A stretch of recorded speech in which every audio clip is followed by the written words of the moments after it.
आज की क्लास में कक्षा 10th का मैथमेटिक्स में प्रश्नावली 6.3 का क्वेश्चन सब करेंगे। मैक्सिमम जहां तक हो जाएगा वहां तक कर लेंगे, ठीक है। देखिए, क्वेश्चन करने से पहले आपको हम जो प्रमेय पढ़ाए हैं उसको याद दिलाते हैं। प्रमेय आप पढ़े हैं सबसे पहला बार आप पढ़े हैं एंगल समरूपता कसौटी। दूसरा में पढ़े हैं एंगल समरूपता कसौटी। और तीसरा में पढ़े हैं साइड समरूपता कसौटी। और एक लास्ट पर में पढ़े थे साइड समरूपता कसौटी। तो ये 4 प्रमेय को आपको ध्यान रखना है, उसका बेसिक आइडिया आपको होना चाहिए। कहाँ पर कौन प्रमेय लगेगा उसी के अकॉर्डिंग सारा प्रश्नावली का क्वेश्चन बनेगा, ठीक है। तो उसको हम एक बार लिख करके आपको याद दिलाते हैं। तो पहला में आप लोग पढ़े थे कि कोण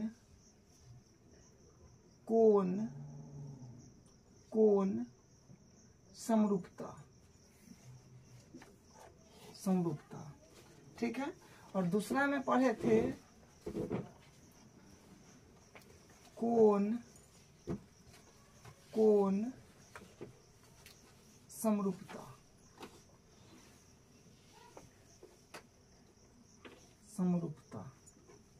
ठीक है। मतलब अगर कोई दो त्रिभुज में अगर दो कोण भी बराबर है तो हम लोग क्या कहेंगे कि कोण समरूपता से समरूपता कसौटी कर दीजिए, कसौटी, ठीक है। तो अगर दो त्रिभुज में अगर कोई सा भी दो कोण अगर बराबर है तो हम कहेंगे कि वे दोनों त्रिभुज कोण से समरूप है। तीसरा देखिए, तीसरा में पढ़े थे भुजा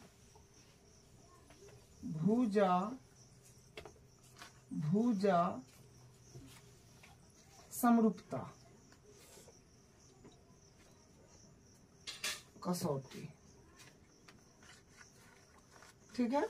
अगर कोई दो त्रिभुज में तीनों भुजाएं, एक त्रिभुज का तीनों भुजाएं दूसरे त्रिभुज के तीनों भुजाओं, तीनों मतलब एक त्रिभुज के तीनों भुजा और दूसरे त्रिभुज के तीनों भुजाओं के समानुपाती है तो हम लोग कहेंगे कि भुजा समरूपता कसौटी से वो दोनों त्रिभुज समरूप हैं।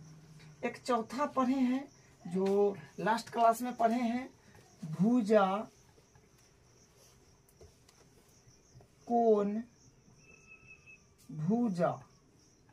समरूपता कसौटी, ठीक है। तो इसमें दो त्रिभुज का दो भुजा समानुपाती हो और उसके अंतर्गत कोण बराबर हो तो हम क्या कहेंगे कि भुजा समरूपता कसौटी से ये त्रिभुज समरूप हो जाएंगे। तो 4 गो नियम आपको हम फुल डिटेल में कराए हैं, उसका आपको बेसिक आइडिया होना चाहिए, ठीक है। उसका बेसिक आइडिया अगर आपके पास है तो आप क्वेश्चन को जल्दी पकड़ पाएंगे कि कहाँ पर कौन प्रमेय लगेगा। मतलब ये प्रमेय जो आपको अच्छे से इसका प्रमेय का बेसिक आइडिया है तो आपको कैसे क्वेश्चन में कौन प्रमेय लगेगा, कहाँ पर कौन लगेगा वो आप पकड़ पाएंगे, ठीक है। तो आपको हम एक बार त्रिभुज बना करके और क्लियर कर देते हैं। देखिए, जैसे मान लीजिए कि एक त्रिभुज है, यह ABC PQR, ठीक है। तो देखिए, पहला प्रमेय क्या है, पहला प्रमेय क्या आपको हम बताते हैं क्या कराए, कौन समरूपता। तो कौन समरूपता का मतलब होता है कि पहले वाले त्रिभुज का प्रत्येक कोण और दूसरे वाले त्रिभुज का प्रत्येक कोण, मतलब पहले वाले का प्रत्येक संगत कोण दूसरे वाला के प्रत्येक संगत कोण के अगर बराबर है तो हम कहेंगे कि कौन समरूपता कसौटी से दोनों त्रिभुज सर्वांगसम है, समरूप है, ठीक है। कौन समरूपता कसौटी से दोनों त्रिभुज समरूप है। तो कोण A बराबर कोण P के हो जाए, अगर कोण B बराबर कोण Q के हो जाए और कोण C बराबर कोण Q के हो जाए तो पहला वाला जो है प्रमेय पहला वाला नियम लग जाएगा कोण कोण कोण समरूपता कसौटी से। पहले वाले त्रिभुज का प्रत्येक कोण दूसरे वाले त्रिभुज के प्रत्येक कोण के बराबर है, तो हम ये पहला वाला जो है सिचुएशन लगा देंगे, ठीक है। तो यानी ई कोण इसके बराबर, ई कोण इसके बराबर, ई कोण इसके बराबर, वही लिखे हैं। यही ये पहला जो है नियम कहता है। दूसरा में देखिए, दूसरा में क्या कहता है कि कौन कौन समरूपता कसौटी। अगर मान लीजिए कौन कौन समरूपता कसौटी का मतलब होता है दूसरा नियम में कि अगर कोई भी दो कोण अगर बराबर हो गया तो हम कहेंगे कि ये दोनों त्रिभुज समरूप हैं। अगर मान लीजिए कि ई कोण इसके बराबर है और फिर कौन सी अगर मान लीजिए कोण आर के बराबर है तो क्या होगा, समरूप हो जाएगा। कोई भी दो कोण हो जाए समरूप हो जाएगा। तीसरा में देखिए, तीसरा में क्या है कि भुजा भुजा भुजा समरूपता से। तब भुजा भुजा का मतलब हुआ कि ई भुजा का अनुपात इसके साथ, ई भुजा का अनुपात इसके साथ, ई भुजा का अनुपात इसके साथ अगर बराबर हो गया तो हम क्या कहेंगे, वो दोनों त्रिभुज समरूप है। लेकिन हाँ, ये बात याद रखिएगा कि त्रिभुज घुमा हुआ भी हो सकता है। जैसे इसको इसे बनाया, इसको घुमा देगा तो देखने में थोड़ा सा आपको अलग लगेगा, लेकिन घूम जाने के बाद भी अगर जिसका अनुपात जिसके साथ बन रहा है उसको लेना पड़ता है तो वो भी समरूप होता है। तो भुजा भुजा समरूपता का मतलब हुआ कि तीनों भुजा के समानुपाती है, तो हम लोग कहेंगे कि भुजा भुजा समरूपता कसौटी से दोनों त्रिभुज समरूप हो जाएंगे। मतलब ए बी बट्टा पी क्यू बराबर बी सी बट्टा क्यू आर बराबर और ए सी बट्टा पी आर, ठीक है। ये तीसरा नियम के अकॉर्डिंग हो जाएगा। दोनों त्रिभुज का प्रत्येक संगत भुजा एक ही अनुपात में है तो तीसरा नियम लग जाएगा। एक चौथा नियम देख लीजिए, भुजा कोण भुजा। और मान लीजिए कि हम ये भुजा ले रहे हैं और ये भुजा ले रहे हैं, इसमें भी ये भुजा और ये भुजा ले रहे हैं, तो इसका अनुपात इसके साथ यानी ए बी बट्टा पी क्यू अगर बराबर है ए बी बट्टा पी क्यू बराबर है बी सी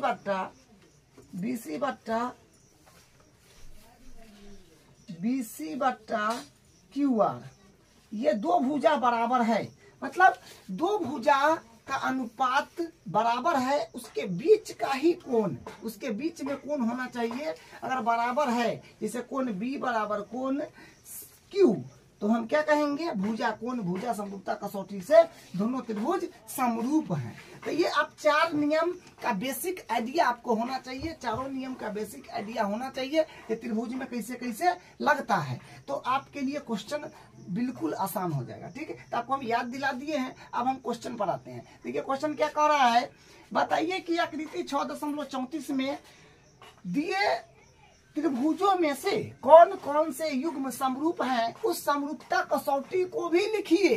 अगर दो त्रिभुज समरूप है तो कौन कसौटी से है, ये कौन समरूपता से है कि कौन समरूपता से है कि भुजा भुजा भुजा समरूपता से है कि भुजा कोण भुजा समरूपता से है। कसौटी का मतलब ये कौन कसौटी लग रहा है, ये हुआ, ठीक है।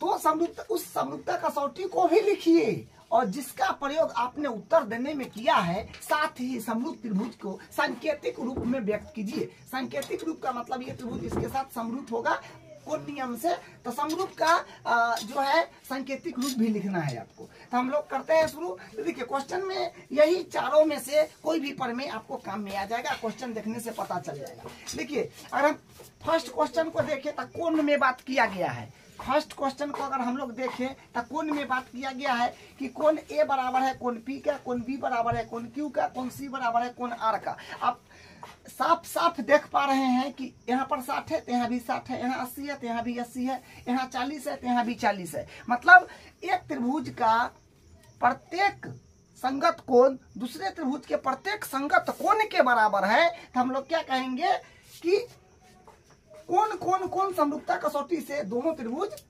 समरूप हो गए, ठीक है। तो यहाँ पर इसको हम हल कर देते हैं। तो हम क्या कहेंगे कि कोण ए जो है वो बराबर है कोण पी का और कोण बी जो है वो बराबर है कोण बी क्यू के और कोण सी जो है ये बराबर है कोण आर का।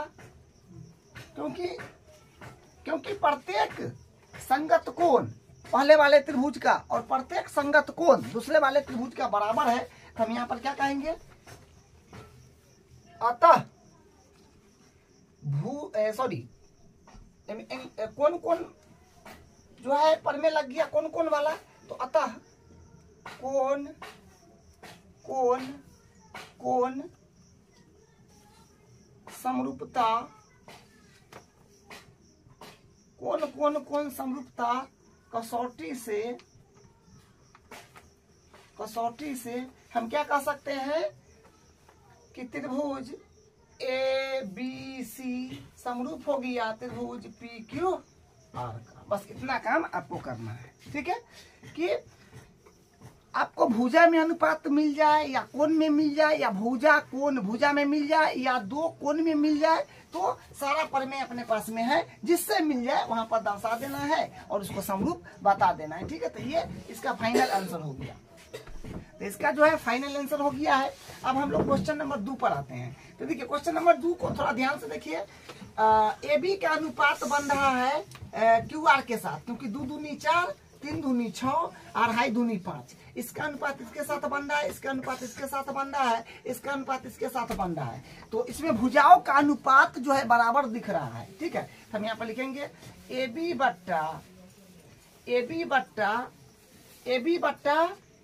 बी का अनुपात बन रहा है क्यू आर के साथ, ठीक है, क्योंकि 2 दूनी 4, देखिए क्यू आर। तो इसका वैल्यू ए बी का है 2 और क्यू आर का है 4। तो कटा था 2 दूनी 4, 2 दूनी 4, 2 मरतबे, ठीक है। तो यहाँ पर 2 आ गया।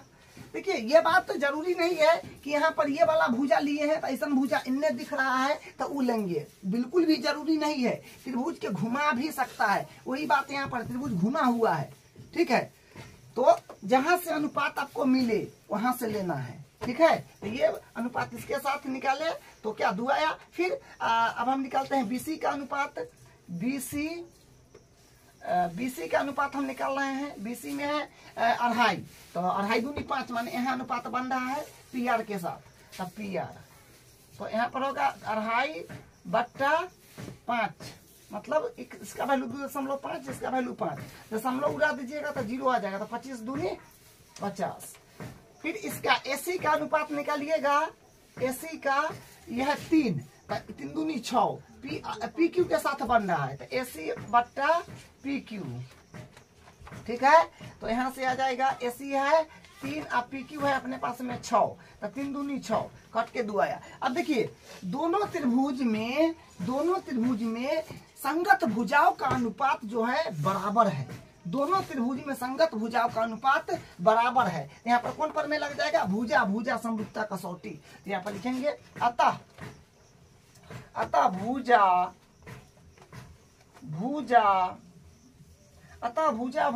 समरूपता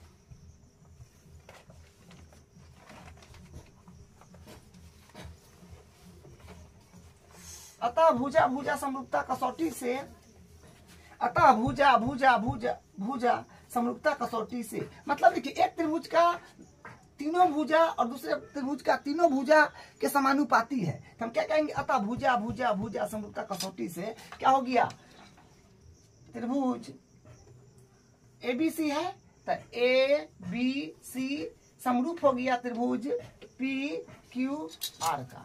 तो यही इसका फाइनल आंसर है। तो आपको भुजा में अनुपात दिख जाए, कोण में यहाँ पर प्रत्येक कोण बराबर था, तो एंगल समरूपता कसौटी से हो गया। यहाँ प्रत्येक भुजा का अनुपात समानुपाती था, एक ही अनुपात में था, तो यहाँ पर भुजा समरूपता कसौटी से ये त्रिभुज समरूप हो गया, ठीक है। तो कहने का मतलब कोई 4 में से कोई एक नियम जरूर लग जाएगा, नहीं लगेगा तो कहिएगा समरूप नहीं है, ठीक है। इसका भी और 4 पार्ट है, करते हैं और आपको क्लियर। इसका तीसरा क्वेश्चन देखिए इसमें भी भुजा का अनुपात दे रखा है, यानी भुजा का लंबाई दे रखा है, तो किसके साथ अनुपात बन रहा है वो आपको चेक करना पड़ेगा।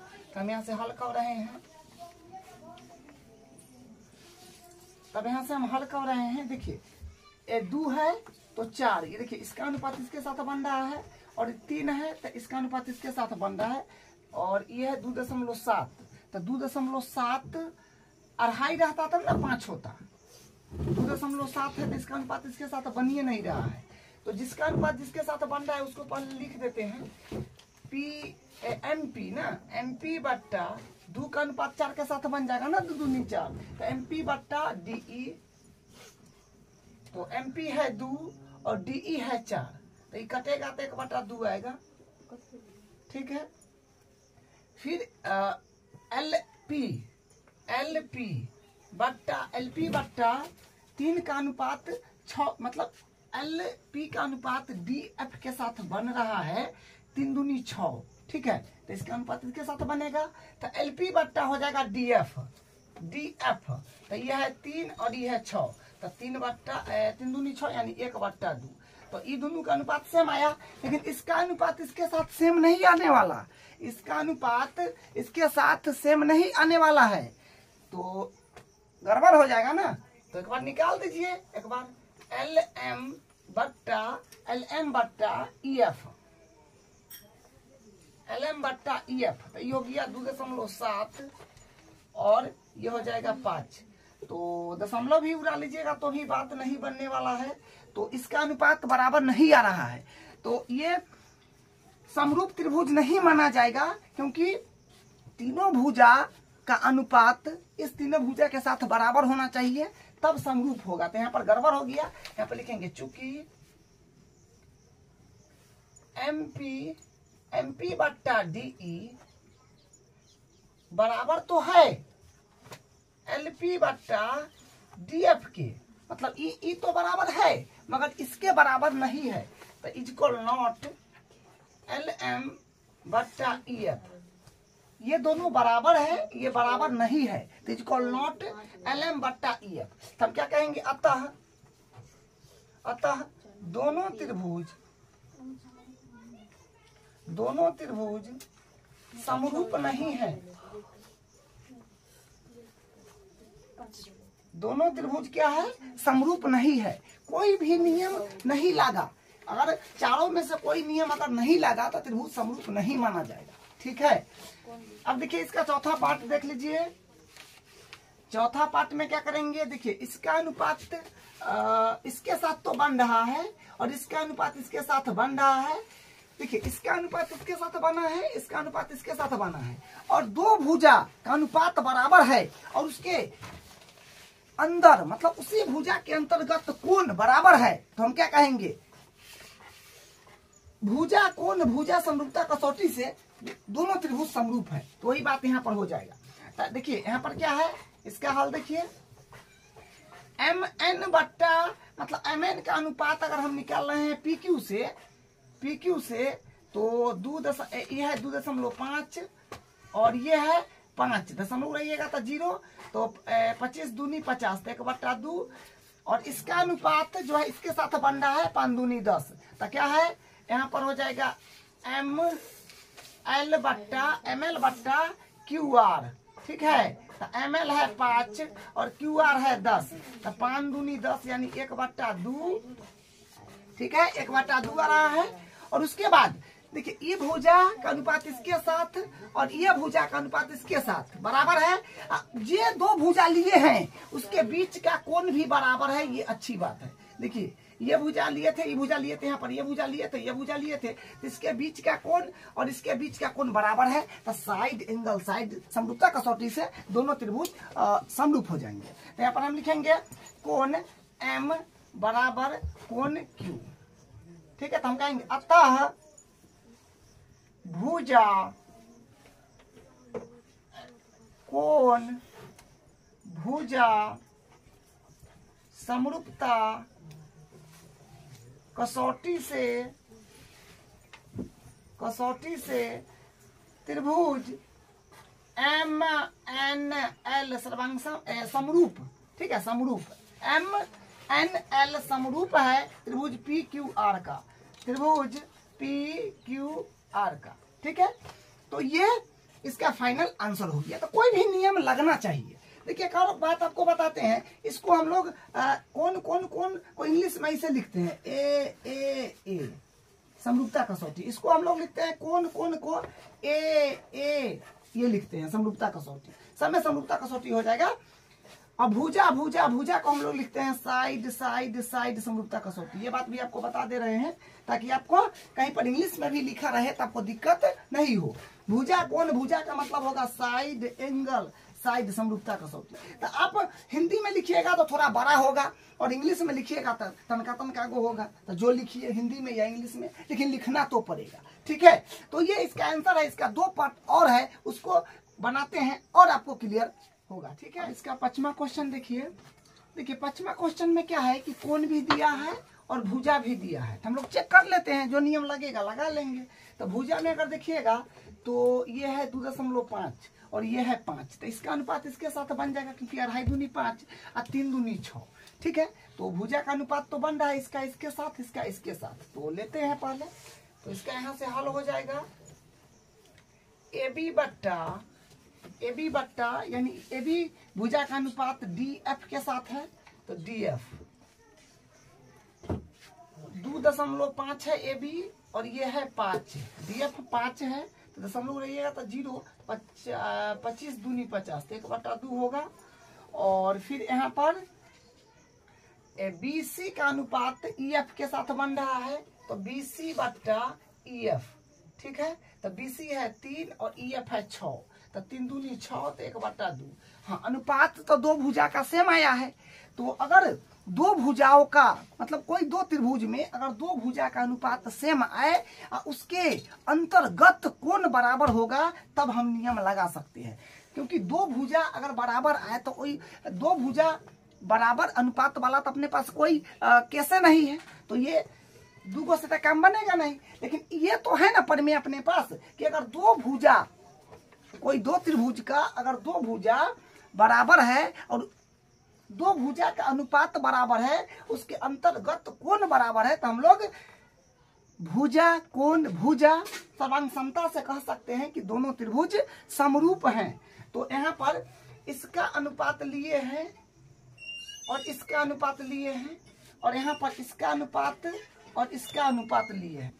इसका अनुपात इसके साथ बना, इसका अनुपात इसके साथ बना। अब जरा ये बात भी तो देखिए कि जो भुजा लिए हैं उसके अंतर्गत कोण है, जो भुजा लिए उसके अंतर्गत कोण यहाँ पर नहीं है, यहाँ पर दिया है। तो हम जो 2 भुजा लेते हैं, जो भी 2 भुजा का अनुपात बराबर होगा ये वाले त्रिभुज के 2 भुजा से, तो उसके अंतर्गत कोण यहाँ पर नहीं है मगर यहाँ पर है। तो 80 यहाँ पर है। तो इससे हमको मतलब थोड़ी है जो 2 भुजा लिए उसके अंदर में और यहाँ पर जो 2 भुजा लिए उसके अंदर में कोण 80 है। अगर वही कोण यहाँ पर 80 रहता तो कोण भी बराबर हो जाता। तो हम कहते कि साइड एंगल, साइड से त्रिभुज समरूप हो गया। तो वो नियम यहाँ पर नहीं लग रहा है, ठीक है। तो यहाँ लिखेंगे कि कोण जो है कोण बी, ठीक है, कोण बी ये बराबर नहीं है कोण एफ का, कोण एफ का। तो हम यहाँ पर क्या कहेंगे, अतः दोनों त्रिभुज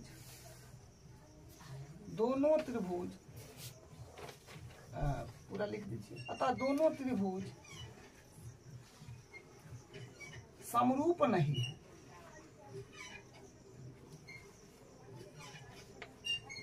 तो दोनों त्रिभुज क्या है, समरूप नहीं है। कोई सा भी नियम नहीं लगा ना, 4 नियम है, 4 समरूपता अपने पास में है। समरूपता का 4 नियम, कोई भी नियम लगता तब तो होता, कोई नियम ही नहीं लगा। तो क्या हुआ, ये दोनों त्रिभुज समरूप नहीं है। तो क्वेश्चन को बड़े ध्यान से करिएगा तो गलती नहीं होगा। अब हम लोग इसमें आते हैं। देखिए यहाँ पर है कोण 70, तो यहाँ पर कहीं 70 नहीं आपको नजर पड़ रहा है। देखिए यहाँ पर 70 है तो कहीं पर 70 नहीं पता चल रहा है कि नहीं। यहाँ पर 80 है तो यहाँ 80 है, ठीक है। तो एक काम करते हैं हम लोग, ये त्रिभुज को या कोई भी त्रिभुज को, इसको या इसको, कोई को लीजिए। चलिए मान लीजिए हम इसी को लेते हैं। त्रिभुज डी ई एफ में कोण डी प्लस कोण ई प्लस कोण एफ बराबर 180। अब जानते हैं त्रिभुज के सभी कोणों का योग 180 डिग्री होता है। तो कारण लिख दीजिएगा कि त्रिभुज का कोण योग गुण, त्रिभुज का कोण योग गुण, या त्रिभुज के सभी कोणों का योग 180 होता है, ठीक है। कोण डी पर अपने पास में 70 है, तो 70 प्लस कोण ई पर अपने पास में 80 है, तो 80 प्लस कोण एफ पता नहीं, तो एडिटीज लिखिएगा बराबर 180 डिग्री। तो यहाँ से डिग्री भी हटा लीजिए, लास्ट में लगा देंगे। तो इसको जोड़िएगा तो हो जाएगा 8 7 15 यानी 150 प्लस कोण एफ बराबर 180। तो यहाँ से हम कोण एफ के अगर बराबर करें तो इस तरफ आ जाएगा, तो 180 माइनस 150, तो कोण एफ बराबर होगा 30 डिग्री। ठीक है, तो यहाँ पर 30 भर आएगा। अब आप समझ पा रहे हैं कि ई कोण इसके बराबर, ई कोण इसके बराबर आ गया। तो अगर दो त्रिभुज में कोई भी दो कोण बराबर है तो हम एंगल समरूपता कसौटी से कह सकते हैं कि वो दोनों त्रिभुज समरूप है। ठीक है, आप इसको भी त्रिभुज का कोणीय गुण लगा करके निकालिएगा, तो यहाँ पर 70 है तो यहाँ भी 70 आ जाएगा, तो एंगल भी लग जाएगा। ठीक, तो जो भी नियम लगाइए, एंगल लगाइए या एंगल लगाइए। ठीक है, तो यहाँ से हम लिखेंगे अतः ये त्रिभुज समरूप हो जाएगा ना। त्रिभुज समरूप हो जाएगा कैसे, तो हम यहाँ पर कह सकते हैं कि कोण ई जो है ये बराबर होगी या कोण क्यू का, और कोण एफ जो है ये बराबर होगी या कोण आर का, तो कोण आर। तो हम यहाँ पर क्या कहेंगे, अतः एंगल या फिर आप हिंदी में लिखेंगे तो कोण लिखिएगा। ठीक है, एंगल समरूपता कसौटी से क्या हो जाएगा, त्रिभुज क्या है ये DEF समरूप हो गया त्रिभुज PQR का। तो इस तरह से क्वेश्चन को करना है। आप इसको घर एक बार अपने से बनाइएगा तो और आपको क्लियरिटी आ जाएगा। ठीक है, तो फर्स्ट क्वेश्चन का 6 पार्ट था। ठीक है, फर्स्ट वाले क्वेश्चन का 6 पार्ट था, वो हम कंप्लीट कर लिए हैं। अब इसका अगला क्वेश्चन करते हैं।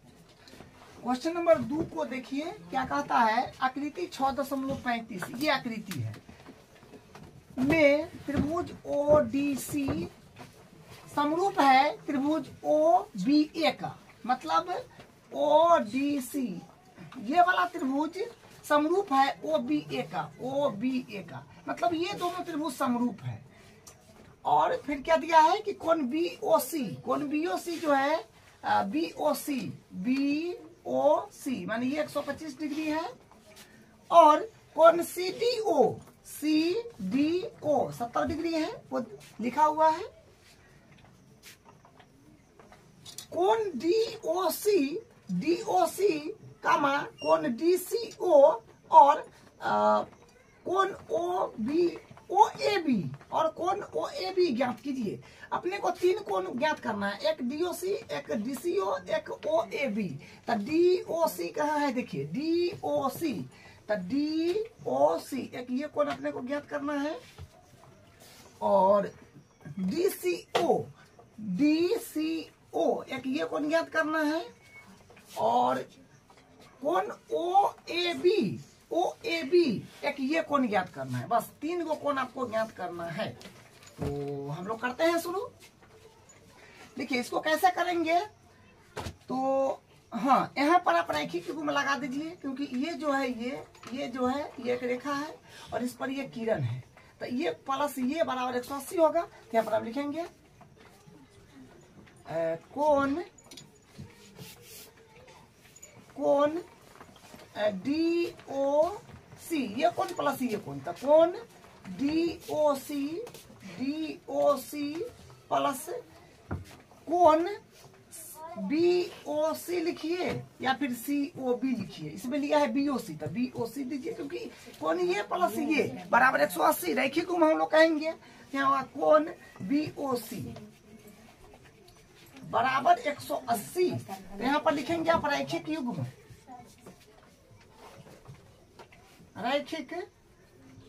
ठीक है। तो कोण DOC पता नहीं, ज्ञात करना है, तो इसको एडिटिव लिखिएगा, प्लस कोण BOC तो हाँ 125 है, तो 125 डिग्री यहाँ पर भरिए बराबर 180। ठीक है, अब देखिए, अब यहाँ से हम क्या करेंगे, कोण DOC को अगर बराबर करेंगे तो इस तरफ आ जाएगा, तो 180 माइनस 125, देखिए डिग्री हम लास्ट में लगा लेंगे। ठीक है, कोण DOC तो घटाइएगा तो अपने पास में क्या हो जाएगा, 10 में से 5 गया 5, ये हो गया 7 में से 2 गया 5, 55 डिग्री आ रहा है। ठीक है, तो यहाँ से DOC जो है DOC ये आ गया 55 डिग्री। ठीक है, अब ये वाला कोण भी अपने को निकालना है तो आप त्रिभुज ले लीजिए, ये वाला त्रिभुज ले लीजिए। देखिए जो त्रिभुज हम सेलेक्ट कर रहे हैं उसको ध्यान से देखिए, ये वाला त्रिभुज आप ले लीजिए। जो त्रिभुज है CDO चाहे COD, जैसे करिए ये त्रिभुज लीजिए। त्रिभुज का कोण योग गुण से त्रिभुज के तीनों कोणों का योग 180 होता है, तो ये दोनों पता है, तो उससे ये वाला पता हो जाएगा। यहाँ पर हम लिखेंगे अब त्रिभुज, ये वाला त्रिभुज लीजिएगा COD में। त्रिभुज COD में क्या कहेंगे कि कोण जो D प्लस कोण C प्लस ये वाला कोण, इसको पूरा नाम दीजिए क्योंकि इस पर बहुत सारा कोण बन रहा है। तो DOC, तो कोण DOC बराबर 180। अब कारण लिखेगा त्रिभुज के सभी कोणों का योग 180 डिग्री होता है, या त्रिभुज का कोण योग गुण जो भी लिखिए। त्रिभुज का कोण योग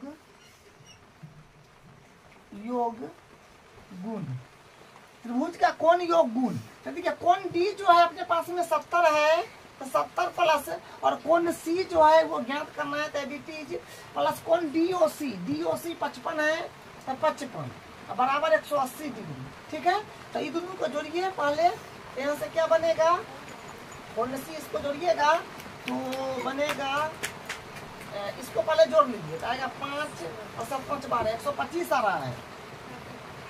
हाँ, 70 को 55 को जोड़िए 125 आएगा, प्लस कोण C बराबर 180। ठीक है, यहाँ से कोण C के अगर हम लोग बराबर करेंगे, कोण C के बराबर करेंगे तो 180 में से 125 घटेगा। यहाँ से कोण C बराबर कितना आएगा, 10 में से 5 जाएगा 5 ही हो जाएगा, 7 में से 2 जाएगा 5, 55 डिग्री आ रहा है। ठीक है, ये 55 डिग्री आ रहा है, तो ये भी 55 आया, यानी ये 55 दोनों 55 डिग्री आया। यहाँ लिखने की कोई नीड नहीं है, हमको जो ज्ञात करना है वो हम लोग निकालते जा रहे हैं। ठीक है, अब अपने पास में ये कोण एक निकालना है, तो ऐसे मत कर दीजिएगा कि ऐसे ये एकांतर कोण नहीं कर दीजिएगा कि जेड आकृति बन रहा है, ये दो लाइन सीधा आपको दिख रहा है, और यहाँ से जो ऐसे लाइन है, तो ऐसे मत कर दीजिएगा कि यहाँ से ये वाला कोण जो है ऐसे एकांतर कोण बन रहा है, वो मत कीजिएगा, क्योंकि ये रेखा इस समांतर नहीं है। एकांतर कोण जो है ऐसे वाला कब लगता है, ये 55 है तो ये भी 55 आएगा, वैसे मत कीजिएगा। हो सकता है बनाएंगे तो 55 आ जाए, वो अलग चीज है, लेकिन ऐसे नहीं कीजिएगा कि एकांतर कोण नहीं करिएगा, क्योंकि दोनों रेखा समांतर नहीं दे रखा है।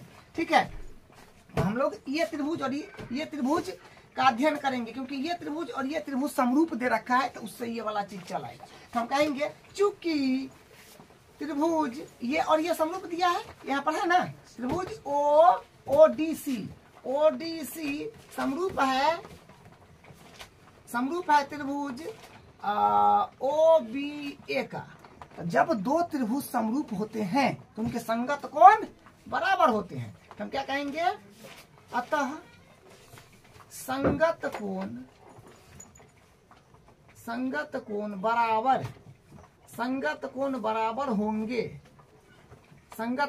बराबर होंगे। कब, जब दो त्रिभुज समरूप होंगे।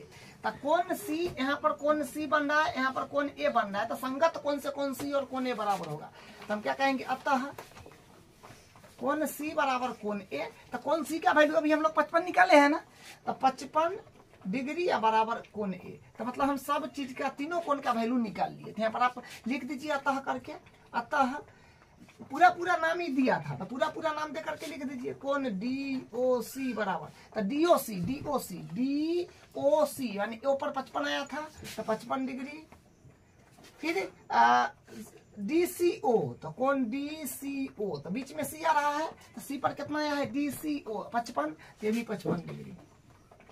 फिर यहाँ पर ये वाला कोण पूछा था पूरा नाम लेकर के, OAB, ये भी 55 आया है, अभी निकाले हैं A का कोण A, तो कोण OAB बराबर 55 डिग्री। देखिए तीनों 55 आ गया, यही इसका आंसर हो गया। ठीक है, अब इसका अगला क्वेश्चन नंबर 3 देखिए क्या कहता है। समलंब ABCD, जिसमें AB समांतर CD है, के विकर्ण AC और BD परस्पर O पर प्रतिच्छेद करते हैं। माने इसमें विकर्ण भी खींचना होगा। दो त्रिभुजों की समरूपता कसौटी का प्रयोग करते हुए दर्शाइए कि ए बट्टा ओसी बराबर ओ बी बट्टा ओसी है। दो त्रिभुज की समरूपता कसौटी का प्रयोग करते हुए बताना है कि उसमें जो त्रिभुज बनेगा वो उस त्रिभुज से हमको दर्शाना है कि ये बट्टा ये बराबर ये बट्टा ये है। तो समलंब जानते हैं ना, समलंब को आप सीधा याद रखिएगा जिसका दो भुजा समांतर हो। तो यहाँ पर हम एक समलंब बनाएंगे, समलंब का डायग्राम।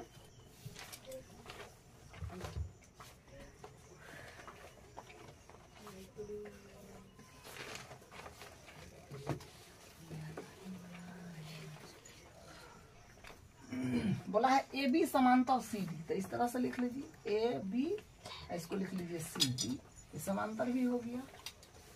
ठीक है, विकर्ण भी बोला है ए सी और बी डी, तो विकर्ण में खींचना होगा, ए सी हो गया और ये बी डी हो जाएगा, ए सी और बी डी। ठीक है, ये विकर्ण हो गया, ये प्रतिच्छेद कर रहा है ओ पर। ठीक है, तो सबसे पहले जो दिया है उसको लिखिए और जो सिद्ध करना है उसको लिखिए सिस्टमेटिकली, तो आपका दिमाग और ज्यादा खुलेगा कि क्या करना चाहिए। तो हम लिखेंगे दिया है क्या है कि ए बी समांतर सी डी, ए बी जो है ये समांतर है सी डी का, ये दिया हुआ है। ठीक है, और हाँ उसके बाद सिद्ध करना है, मोटा मोटा लिख लीजिए जो दिया है जिससे काम बन जाए। ठीक है, वो हम लोग दिया है में लिखते हैं। सिद्ध करना है, सिद्ध करना क्या है सो आपके सामने है यहाँ पर जो है ओ ए बट्टा ओ सी बराबर ओ बी बट्टा ओ डी।